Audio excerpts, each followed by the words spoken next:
Welcome back to another episode. Today we're joined by Sharmila Rathinam, the founder and CEO of Eat Happy Now, a nonprofit on a mission to bridge the gap between surplus food and people in need. After a long career in Microsoft, Sharmila had the powerful realization during a meditation retreat about food insecurity and food waste right here in her community in Seattle. That was the moment that sparked the creation of Eat Happy Now. Since the launching in 2020, Eat Happy Now has rescued over 670,000 pounds of surplus food, delivering it to food insecure neighbors. This was one of those eye-opening conversations about not just turning an idea into an action, but also stepping out of your comfort zone and having the courage to follow your passion no matter what stage you are in life. We talked about a lot of interesting topics, from leveraging technology in a mission-driven organization to the childhood experiences that shaped who Sharmila is today. And there were a lot of lessons in this conversation. I hope you enjoy it as much as I did. So just start by telling me about your early life, your childhood, and where you grew up. Sure. So I'm Sharmila Ratnam, and I was born and raised in India in a place called Chennai. So that's where my early childhood was. We were initially in Bombay, but then we moved to Chennai. I went to an all-girls school. I grew up with two siblings. My older brother, the younger brother, had a very playful, happy childhood. We would play street games like every child in India would. And so that was my early part of the childhood.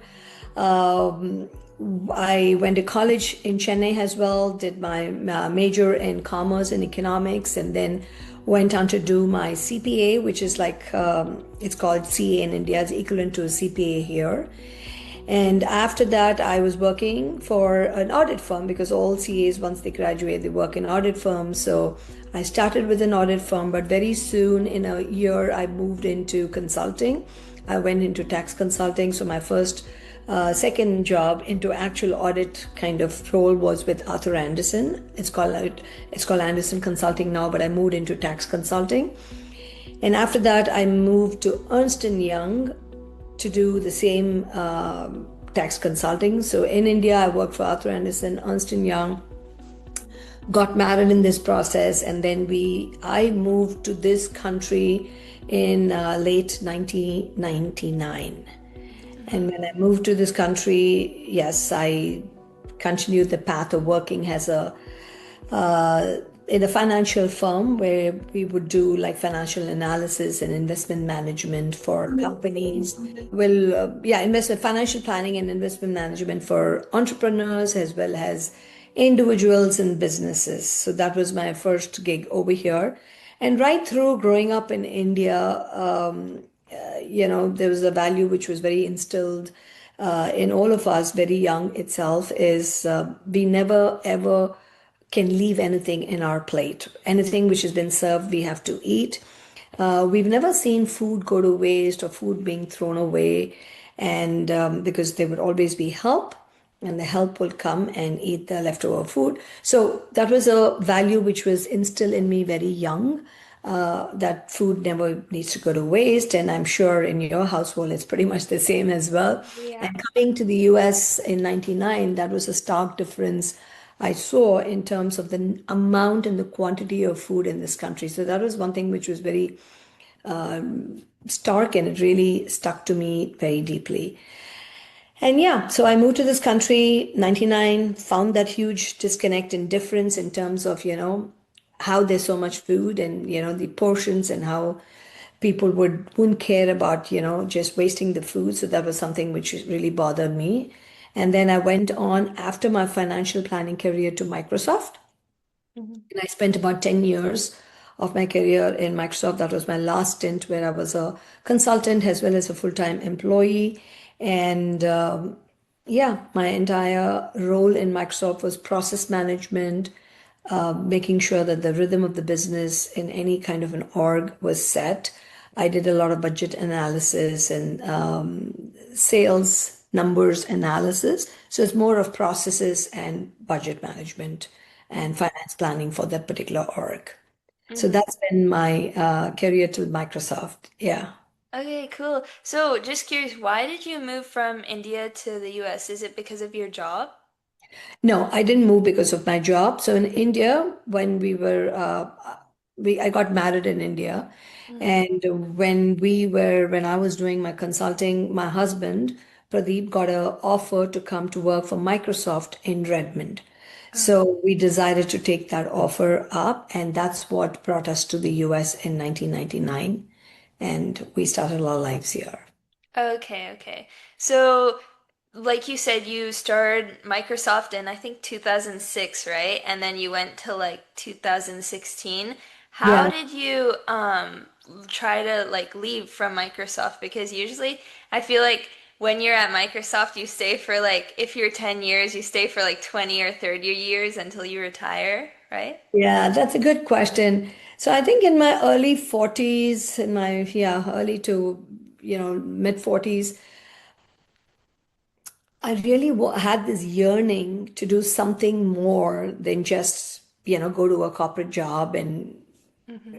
get the results and have the quarterly results. I wanted to do something to give back more to the local community. And I think that yearning grew deeper and deeper as I started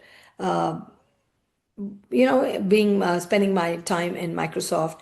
And since I wanted to do something, it forced me to leave Microsoft because if I was at Microsoft, I was always consumed by the particular job. And I said, I need to come and find answers for this particular quest I have. And that forced me to leave Microsoft.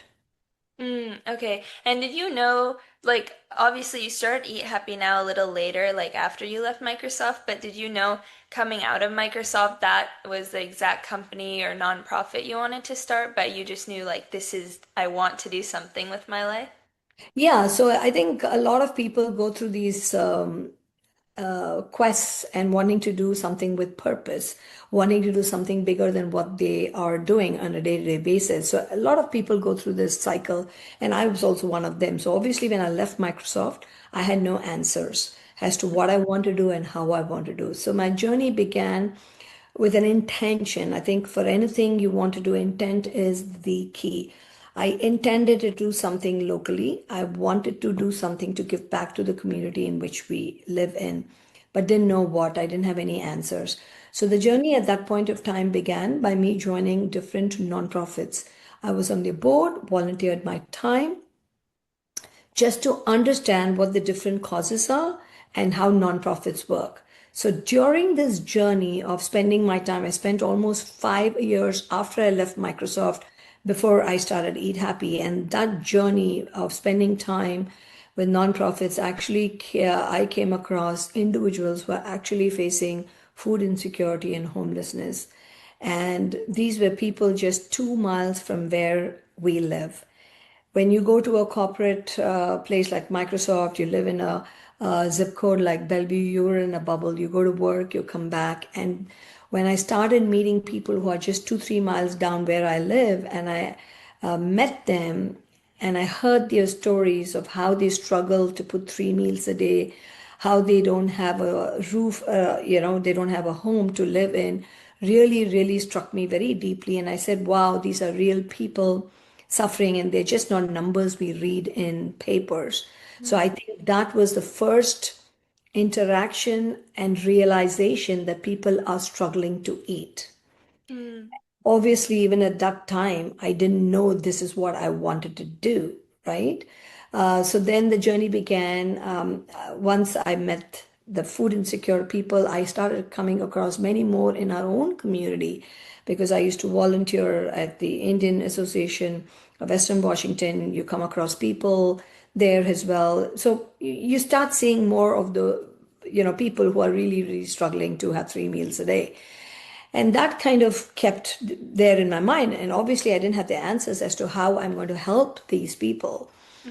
or help, is this what I want to do? And that's the time I had some health issues and I started going into a spiritual path where I went into silent meditation for 10 days at a time.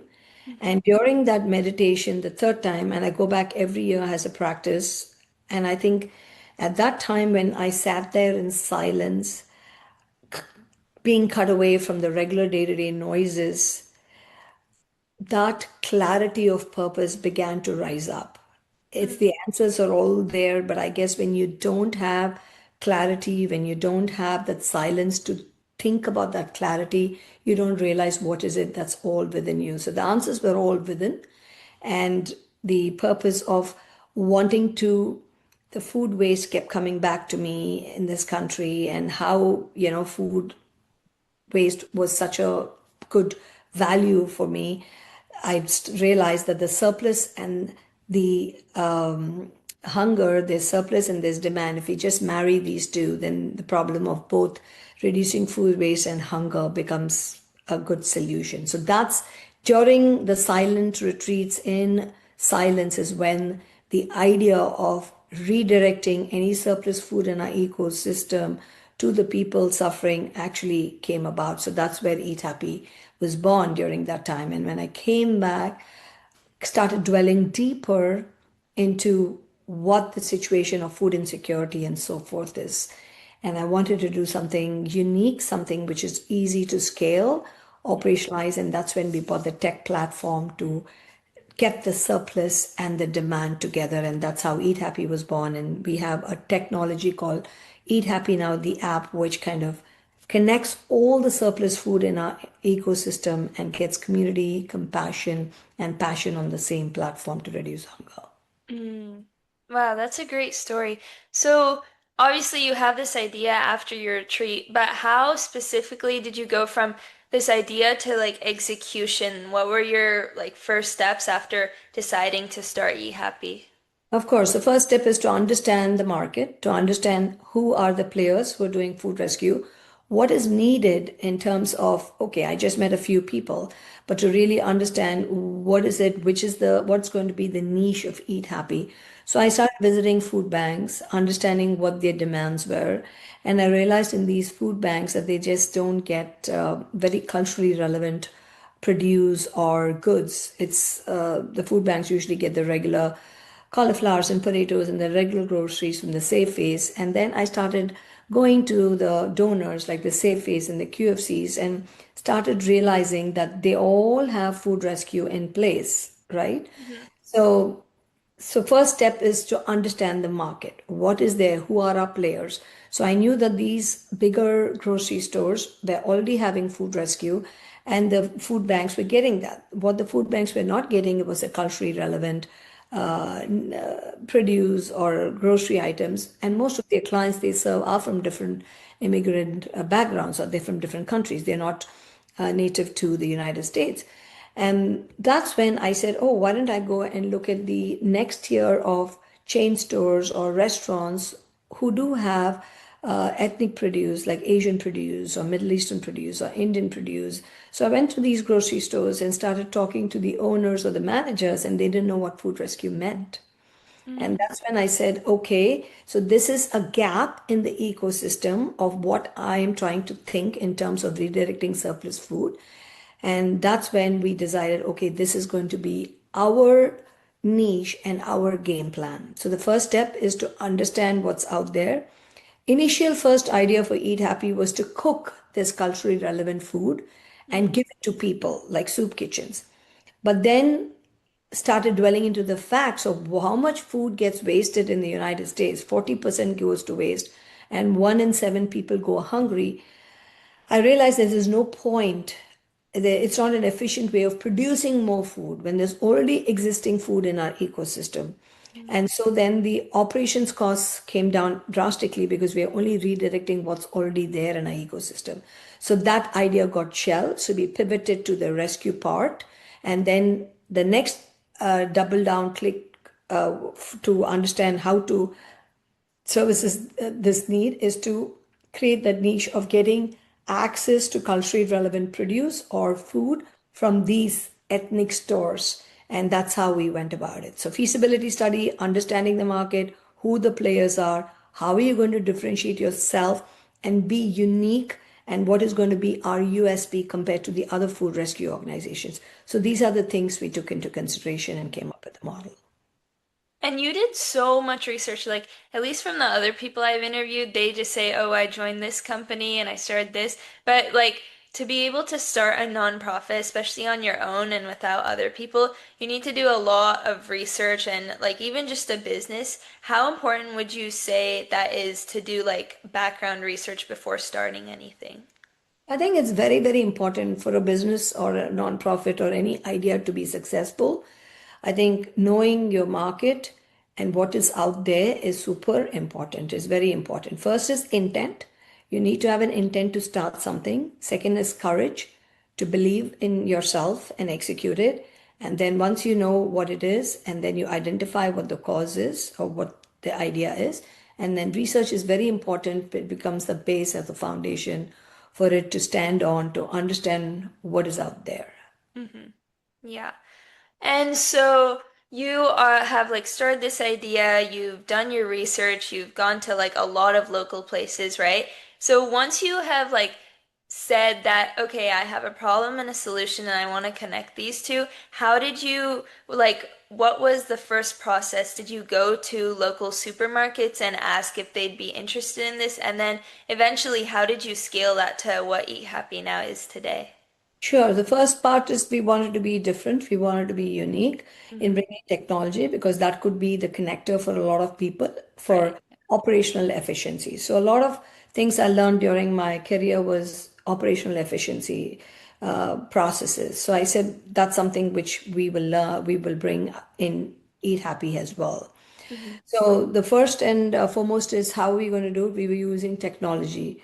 So I went about in finding out who is out there who can create this technology for us. So that was the first step to go create the technology. So find out who's able to get the technology. Once I knew that the technology is going to be done and that's going to be the base in which we're going to really operate, we had to go get a donor. So yes, I went to different donors, did cold calling, knocking on their doors, explaining to them education and advocacy is a lot of what we do as well, and make them understand what food rescue is, what the need for the community is, and also making the person who's involved, the donor, feel how is it going to be beneficial for them.